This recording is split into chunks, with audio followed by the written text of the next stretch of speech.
में जैसे कि मैंने व्याख्या की है लोकतंत्र क्या है, तो लोकतंत्र डेमोक्रेसी से बना है। इंग्लिश का शब्द क्या है? डेमोक्रेसी। डेमोक्रेसी दो शब्दों से मिलकर डेमोज एंड क्रेसिया, डेमोज और क्रेसिया से मिलकर बनता है, जिसका शाब्दिक अर्थ होता है जनता का, क्या होता है? जनता का शासन। मतलब मालिक कौन होता है लोकतंत्र में? जनता होता है। और लोकतंत्र को भीड़तंत्र भी कहा जाता है। लोकतंत्र को क्या कहा जाता है? भीड़तंत्र कहा जाता है।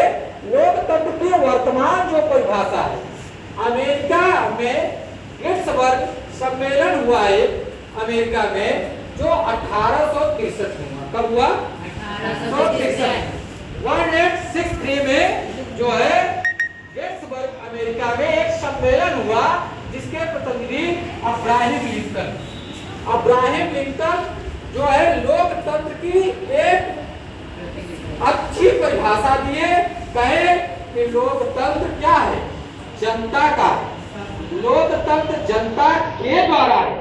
लोकतंत्र जनता के लिए शासन है। और लोकतंत्र में 3 शब्द जोड़ दिए, एक जनता का, एक जनता के द्वारा, एक जनता के लिए शासन। तो जनता, और जिसमें जनता के द्वारा शब्द बहुत महत्वपूर्ण है। अब वह क्या है? लोकतंत्र वह है जिसकी जनता के द्वारा चुनी, जिसकी सरकार किसके द्वारा चुनी जाती है? जनता के द्वारा चुनी जाती है। इस प्रकार से जनता पूरी तरह से लोकतंत्र में क्या होता है? मालिक होता है। और लोकतंत्र 2 प्रकार की होती है, एक प्रत्यक्ष लोकतंत्र, एक अप्रत्यक्ष लोकतंत्र या प्रतिनिधि। अप्रत्यक्ष लोकतंत्र को हम प्रतिनिधि लोकतंत्र भी कह सकते हैं। अप्रत्यक्ष लोकतंत्र और प्रत्यक्ष लोकतंत्र। प्रत्यक्ष लोकतंत्र में जनता डायरेक्ट अपने प्रतिनिधि को सीधे रूप से अपने प्रतिनिधियों को क्या करती है? चुनती है। जैसे तुम विधायक, एमपी, एमएलए, प्रधान, ये सब तुरंत प्रत्यक्ष रूप से चुनते हो ना। वो जाकर कहाँ बैठते हैं? कोई विधानसभा में बैठता है, कोई लोक सभा में बैठता है।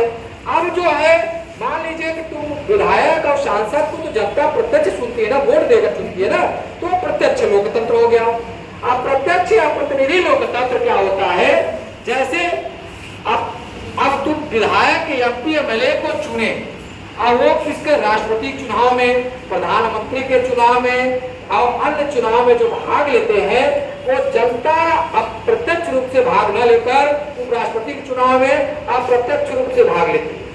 इसीलिए इसको क्या कहते हैं? अप्रत्यक्ष या प्रतिनिधि लोकतंत्र।